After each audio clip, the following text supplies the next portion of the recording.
ദൈവനാമത്തിന് മഹത്വം. കഴിഞ്ഞ ദിവസം ക്രിസ്തുവിൽ നിദ്ര പ്രാപിച്ച പാസ്റ്റർ ജോൺ വിക്ടറിനെ കുറിച്ച് രണ്ട് വാക്ക് പറയാതെ ഇരിക്കുന്നത് ദൈവസന്നിധിയിൽ ശരിയല്ല. TPMന്റെ ഒലിവ് വൃക്ഷം കഴിഞ്ഞ ദിവസം പർദീസയിലേക്ക് പോയി. ഒരു സാധാരണ കുടുംബത്തിൽ ജനിച്ചു വളർന്നവനാണ് പാസ്റ്റർ ജോൺ വിക്ടർ. 2009 ഈ ദൈവദാസനെ ആദ്യമായി കണ്ടു. അന്ന് ഇദ്ദേഹം തിരുവനന്തപുരം സെന്റർ വെങ്കഞ്ഞി എന്ന സഭയിൽ ചാർജ് എടുത്തു. പൊടിയൂർ സഭയിൽ അന്ന് പാസ്റ്റർ യോശുവ, ഇന്ന് അദ്ദേഹം വെങ്കഞ്ഞി സഭയിൽ ശുശ്രൂഷിക്കുന്നു. രണ്ട് ദൈവദാസന്മാരും വേലക്കാരികളുമായി പൊടിയൂർ സഭയിലെ വിശ്വാസിയായ ബൈജു ഇന്ന് സുവിശേഷ വേലയിലാണ്. പിശാചിന്റെ ബന്ധനത്തിൽ അന്നായിരുന്നു. ഇവരെല്ലാം പ്രാർത്ഥിക്കാൻ ബൈജുവിന്റെ വീട്ടിൽ അന്ന് വന്നു. ഞാൻ ദുബൈയിൽ പാസ്റ്റർ ചാക്കോ സെന്റർ പാസ്റ്റർ ആയിരുന്നു. അവിടെ ഞാൻ അബുദാബി സഭയിൽ വിശ്വാസിയായ അമ്മിണിയുടെ മൂത്ത മകൾ പിശാച് പിടിച്ച് 4 വർഷം കൊണ്ട് കിടപ്പിലായിരുന്നു. ചീഫ് പാസ്റ്റർമാരായ pastor Wesley, pastor Wilson Joseph എന്നിവരും ഈ കുട്ടിക്ക് വേണ്ടി പോയി അന്ന് പ്രാർത്ഥിച്ചിട്ടുണ്ട്. എൻ്റെ സ്നേഹിതനായ പാസ്റ്റർ ഫ്രെഡി ഇന്ന് റാസൽ ഗമയിലാണ് ഇരിക്കുന്നത്. അദ്ദേഹവുമായി 1998 സൗദി അറേബ്യയിൽ ഒരുമിച്ച് ആരാധിച്ചിട്ടുണ്ട്. ബ്രദർ മാമച്ചൻ കുണ്ടറ വിശ്വാസിയാണ്. അദ്ദേഹവും അന്ന് സൗദിയിൽ എന്നോടൊപ്പം ഉണ്ടായിരുന്നു. ആ സ്നേഹബന്ധത്തിലാണ് പാസ്റ്റർ ഫ്രെഡി എന്നെ ചാക്കോ പാസ്റ്ററുമായി അടുപ്പിച്ചത്. ദുബൈയിൽ വെച്ച് 3 ദിവസത്തെ പ്രാർത്ഥനയ്ക്ക് അമ്മയുടെ വീട്ടിൽ താമസിച്ച് പ്രാർത്ഥിക്കുവാൻ പാസ്റ്റർ ചാക്കോ പാസ്റ്റർ എനിക്ക് അനുവാദം തന്നു. 3 ദിവസം പ്രാർത്ഥിച്ച് കർത്താവ് അവളെ സൗഖ്യമാക്കി സഭയിൽ കൊണ്ടുപോയി സാക്ഷ്യവും പറയിച്ചു. അത് ദുബൈയിലുള്ള എല്ലാ സഭയ്ക്കും അതിശയമായി. അങ്ങനെ ചാക്കോ പാസ്റ്റർ കേരളത്തിൽ പിശാച് പിടിച്ചവരെ പ്രാർത്ഥിക്കുവാൻ TPM സഭയിൽ പ്രവേശിക്കാനും അനുവാദം ലഭിച്ചു. അങ്ങനെ വന്നപ്പോഴാണ് മുകളിൽ പറഞ്ഞ ദൈവദാസനെ ആദ്യമായി കണ്ടത്. ബൈജുവിന്റെ പിശാചിനെ മാറ്റാൻ ഞങ്ങൾ 3 ഒരുമിച്ച് പോയി. അങ്ങനെ അവിടെ വെച്ച് പാസ്റ്ററും ജോൺ വിക്ടറിനെ കണ്ട്. അദ്ദേഹം എന്നെ കണ്ടപ്പോൾ മാറി നിന്നു. കാരണം ഞാനൊരു പ്രൈവറ്റ് പാസ്റ്ററാണ്. യോശുവ പാസ്റ്ററോടൊക്കെ എന്തോ രഹസ്യമായി ചോദിച്ചു. ഉടൻ തന്നെ എൻ്റെ മുഖത്ത് നോക്കി ഞാനും ചിരിച്ചു. ഞാനും അടുത്തുപോയി സ്തോത്രം പറഞ്ഞു. പ്രാർത്ഥനാ മുറിയിൽ കയറി പായിട്ടു. അവർക്ക് ഇരിക്കുവാനുള്ള ഇരിപ്പിടം, ഞാൻ ഇരിപ്പിടത്തിൽ അവർ ഇരുന്നു. ഞാൻ വിശ്വാസികൾ ഇരിക്കുന്ന ഇടത്തിരുന്നു. എന്നെ അദ്ദേഹം നോക്കി എഴുന്നേൽപ്പിച്ച് അദ്ദേഹത്തിന്റെ പായിൽ ഇടതുവശത്ത് ഇരുത്തി. ആ സമയം ഞങ്ങൾ എല്ലാവരും പ്രാർത്ഥിക്കുകയും ആ സമയം തന്നെ ദാവീദിന്റെ മനസ്സ് യോനാഥനോടും യോനാഥന്റെ മനസ്സ് ദാവീദിനോടും പറ്റിച്ചേർന്നതുപോലെ ഞങ്ങൾ രണ്ടുപേരെയും മനസ്സ് ഒരുമിച്ച് പറ്റിച്ചേർന്നു. ഞങ്ങൾ 3 ദൈവദാസന്മാരുമായി പ്രാർത്ഥിച്ച് സഹോദരിമാരുമുണ്ടായിരുന്നു. ആ പ്രാർത്ഥനയിൽ ദൈവം അത്ഭുതം പ്രവർത്തിച്ച് ബൈജുവിന് സൗഖ്യമായി. അങ്ങനെ വെങ്കഞ്ഞി സഭയിൽ രോഗികൾക്കായി പ്രാർത്ഥന തുടങ്ങി. അനേകം രോഗികളും പിശാച് പിടിച്ചവരും സൗഖ്യമായി. കൊട്ടാരത്തുള്ള സഭയിലെ വിശ്വാസി ഞങ്ങളോടുകൂടെ കൂടി. സിംസോനാണ് പേര്. അങ്ങനെ 3 ഒരുമിച്ച് നിന്ന് അന്ന് പ്രാർത്ഥിച്ചത് സഹായിക്കുവാൻ യോശുവ പാസ്റ്റർ, പ്രഭു പാസ്റ്റർ, അൽഫോൻസ പാസ്റ്റർ എന്നിവർ ഒരുമിച്ച് കൂടി. വെങ്കഞ്ഞി സഭയിൽ അനേക പിശാചുകളെ ഈ ദൈവദാസൻ പുറത്താക്കുന്നത് ഞാൻ കണ്ടിട്ടുണ്ട്. പിശാചുകളുടെ മേലുള്ള അധികാരം മാത്രമല്ല, രോഗികളുടെ മേലുള്ള അധികാരവും അദ്ദേഹത്തിന് ദൈവം കൊടുത്തിരുന്നു.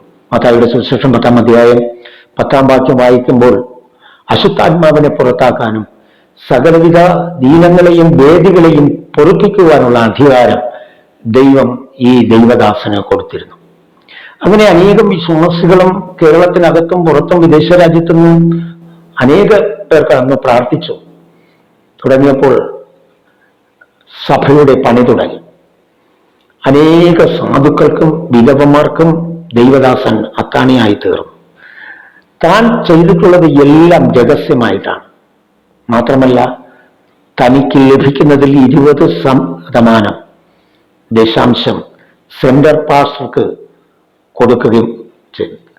പലപ്പോഴും ആ ദശാംശം എണ്ണി മാറ്റിവെക്കുന്നത്, എണ്ണാൻ തരുന്നത് എന്റെയിലാണ്. അങ്ങനെ വിശ്വസ്തയോടുകൂടി എന്നെ അദ്ദേഹം കാണുകയും ആ കാര്യത്തിൽ ഞാൻ വിശ്വസ്തയോട് പങ്ക് ചേരുകയും ചെയ്തു. ഒരു ദിവസം തന്റെ പിതാവിന്റെ ഭവനം കാണുവാൻ സെൻട്രൽ പാസ്റ്ററിന്റെ അനുവാദത്തോടുകൂടി ഞങ്ങൾ പോയി. അവിടെ ചെന്നപ്പോൾ സഹോദരിമാരും അദ്ദേഹത്തിന്റെ പിതാവും വളർത്തമ്മയും ഒരു വലിയൊരു സമൂഹം ആ ചാനൻകരയിൽ കൊച്ചു വീട്ടിൽ ചാണകം കൊണ്ട് മെഴുകി ഓല മേഞ്ഞ് കട്ടകൾ കൊണ്ട് കെട്ടിയ ഒരു ചെറിയ ഒരു വീട്ടിൽ നിൽക്കുന്നതായി കാണാം. വളരെ വേദനയോട് ഞാനും അദ്ദേഹവും അവിടെ നിന്ന് പ്രാർത്ഥിച്ചിറങ്ങി. അദ്ദേഹം പറഞ്ഞ്, ഇതാണ് എൻ്റെ വീട്, ഞാൻ വളർന്നതും ജീവിക്കുന്നതും ഇവിടെയായിരുന്നു. അപ്പനെയും അമ്മയെയും കുടുംബത്തെയും വെറുത്ത് കർത്താവിൻ്റെ വേല ഇപ്പോൾ ചെയ്യുന്നു. പ്രാർത്ഥനയിൽ കൂടി അദ്ദേഹത്തിൻ്റെ ജീവിതം സത്യമായിരുന്നു. പ്രാർത്ഥന മാത്രമല്ല, ക്രിസ്തുവിന്റെ ഉപദേശം ഒരു വള്ളിയോ പുള്ളിയോ തെറ്റിക്കാതെ മുറുകെ പറ്റി നിൽക്കുകയും അതിൽ കൂടെ കർത്താവിന്റെ വേല ചെയ്ത അത്ഭുതങ്ങളും അതിശയങ്ങളും ചെയ്യുവാൻ അദ്ദേഹം വിശ്വസ്തനായിരുന്നു. ആരെയും ശത്രുക്കളായിട്ട് അദ്ദേഹം കണ്ടിട്ടില്ല. എല്ലാവരെയും മിത്രങ്ങളായിട്ടാണ് കാണുന്നത്.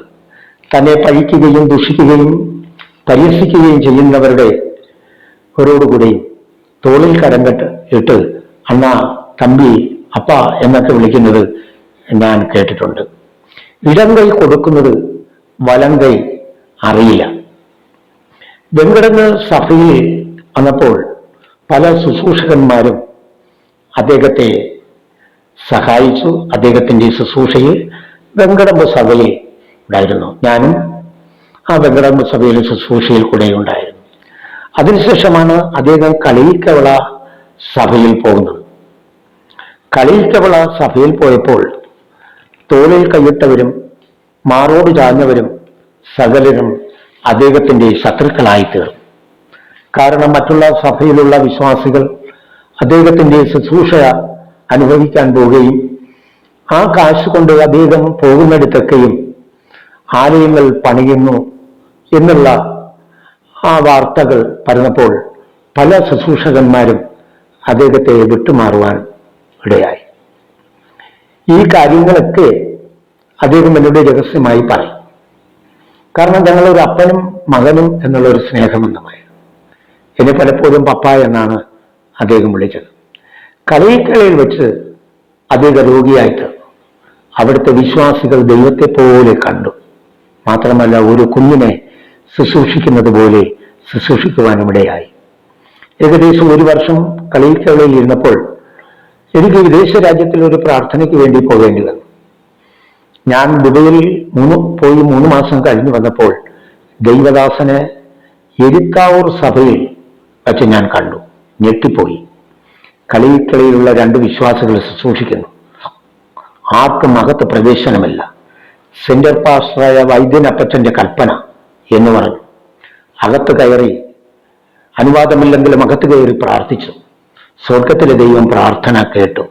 ആ ദൈവദാസനെ ദൈവം സൗഖ്യമാക്കി. പിറ്റേ ആഴ്ചയിൽ തന്നെ മാസയോഗത്തിന് കടന്നുപോയി സാക്ഷി പറയുകയും അദ്ദേഹം ദൈവവചനം പ്രസംഗിക്കുകയും ചെയ്തു. തുടർന്ന് അദ്ദേഹത്തെ അവിടുന്ന് കൊട്ടാരക്കര സെന്ററിലേക്ക് അദ്ദേഹത്തെ മാറ്റി. പിലങ്ങര സഭയിൽ ഇരുന്നപ്പോൾ പാസ്റ്റർ ജോഷുവ ജോസഫ് കുട്ടി പാസ്റ്ററായിരുന്നു. അദ്ദേഹം അവിടെ വിലക്കി പുറത്തുള്ള ആൾക്കാരോട് പോയൊന്നും പ്രാർത്ഥിക്കേണ്ട, പിശാച് ബാധിച്ചവർക്ക് വേണ്ടി പ്രാർത്ഥിക്കേണ്ട, നീ ബലഹീനനായിരിക്കുന്നു എന്നൊക്കെ അദ്ദേഹം പറഞ്ഞു.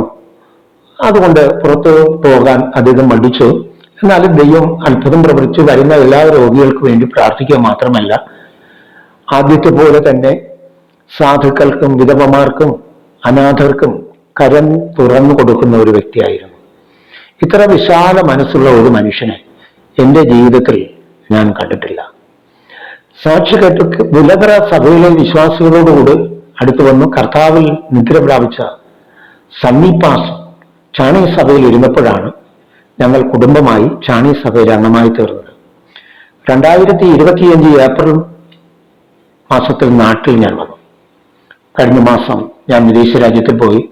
2024 ഡിസംബർ മാസം എൻ്റെ വിസയും പാസ്പോർട്ടും ടിക്കറ്റും എല്ലാം കൊണ്ടുകൊടുത്തു. അദ്ദേഹമാണ് എന്നെ പ്രാർത്ഥിച്ച് പറഞ്ഞയച്ചത്. ഞാൻ ദുബൈയിൽ പോയി. 2025 ജനുവരി മാസത്തിൽ ഷാർജയിലെ TPM ചർച്ചിൽ ഞാൻ പോയപ്പോൾ അവിടെ ഞാൻ സാക്ഷി പറഞ്ഞു. വിക്ടർ പാസ്റ്റർ വളരെ ക്ഷീണത്താൽ ഇരിക്കുകയാണ് ചാത്തന്നൂര്, നിങ്ങൾ എല്ലാവരും അദ്ദേഹത്തിന് വേണ്ടി പ്രാർത്ഥിക്കണം എന്ന് പറഞ്ഞു. സഭയിലെ പാസ്റ്ററും വിശ്വാസികളും അതിനെ ഏറ്റെടുത്ത് പ്രാർത്ഥിക്കുകയും ചെയ്തു. മാത്രമല്ല അബുദാബി ചർച്ചിൽ ഞാൻ പോയപ്പോഴും പാസ്റ്റർ വിക്ടറിന് വേണ്ടി പ്രാർത്ഥിക്കണം എന്ന് പറഞ്ഞു. അത് 2025 ഫെബ്രുവരി മാസത്തിലായിരുന്നു. ഏതായാലും ഞാൻ കഴിഞ്ഞ മാസം നാട്ടിലേക്ക് കടന്നു വന്നു. ഒന്ന് റെസ്റ്റ് എടുത്തിട്ട് അദ്ദേഹത്തെ നേരിട്ട് കാണാൻ പോകണമെന്നിരിക്കുകയാണ്. അദ്ദേഹം സ്വർഗീയ പർദീസയിലേക്ക് യാത്രയായി എന്ന ഞെട്ടിക്കുന്ന വിവരം എനിക്ക് ലഭിച്ചത്. കഴിഞ്ഞ ദിവസം പോയി അദ്ദേഹത്തിന്റെ നിർജീവമായ ശരീരത്തെ കാണുവാൻ ഇടയായി. വളരെ വേദനിപ്പിക്കുന്ന ഒന്നായിരുന്നു. ഞാൻ അദ്ദേഹത്തിനോട് പറഞ്ഞു, മരണത്തിനല്ലാതെ നാം തമ്മിൽ വേർപിരിയില്ല എന്ന് ഞാൻ പലപ്പോഴും അദ്ദേഹത്തിന്റെ പറയുവാനിടയായി. മരണം ഞങ്ങളെ രണ്ടുപേരെയും വേർപിരിച്ചു. എന്നാലും സ്വർഗത്തിൽ വെച്ച് അദ്ദേഹത്തെ എനിക്ക് ഞാൻ കാണും എന്നുള്ള വിശ്വാസമുണ്ട്. വാസ്തവമായി എനിക്ക് പറയാൻ കഴിയും, നമ്മുടെ കേരളത്തിൽ ഒരു ഒലിവ് വൃക്ഷമായിരുന്നു അദ്ദേഹം. മാത്രമല്ല അനേക ദൈവദാസന്മാരുണ്ട്. അവരെക്കാളും ഏറ്റവും ശ്രേഷ്ഠനായി ഈ ദൈവദാസനെ എനിക്ക് കാണാതിരിക്കുവാനും അദ്ദേഹത്തിന്റെ അനുഭവങ്ങളും പലവിധമാകുന്ന രഹസ്യങ്ങൾ, അനേക അനുഭവ സാക്ഷ്യങ്ങളുണ്ട്. ഈ 15 വർഷത്തിന് അകത്തുള്ള അനുഭവ സാക്ഷ്യങ്ങൾ ഞങ്ങൾ ഒരുമിച്ച് രണ്ടുപേരും തമ്മിൽ പറഞ്ഞിട്ടുള്ള കാര്യങ്ങൾ ധാരാളമുണ്ട്. പക്ഷെ അദ്ദേഹം മറ്റാരോടൊക്കെയും പറയുകയില്ല. ഹൃദയത്തിലെല്ലാം അടക്കി സൂക്ഷിച്ച് നെടുവേർപ്പെടുന്ന ഒരു സ്വഭാവമുണ്ട്. അവസാനം എന്നോട് പറഞ്ഞതാണ്, സാറിന്റെ നെഞ്ചിന്റെ ഭാഗത്ത് നല്ല വേദനയുണ്ട്, സാർ പ്രാർത്ഥിക്കണം എന്ന് പറഞ്ഞിട്ടാണ് എന്നെ യാത്ര അയച്ചത്. ഏതായാലും ആ ദേവദാസൻ ചുരുങ്ങിയ കാലയളവ് കൊണ്ട് സഭയ്ക്കും ദേശത്തിനും ഒരു അനുഗ്രഹമായിരുന്നു. അദ്ദേഹത്തെ കണ്ട് അദ്ദേഹത്തെക്കുറിച്ച് പറയുന്ന സാക്ഷ്യങ്ങൾ കേട്ട് അനേക ദൈവദാസന്മാർ അദ്ദേഹത്തെക്കാളും ശ്രേഷ്ഠന്മാരായി തീരണം എന്ന് പ്രാർത്ഥിച്ചുകൊണ്ട് എൻ്റെ വാക്കുകൾ നിർത്തുന്നു. ദൈവം അനുഗ്രഹിക്കുമാറാകട്ടെ. ആമേൻ.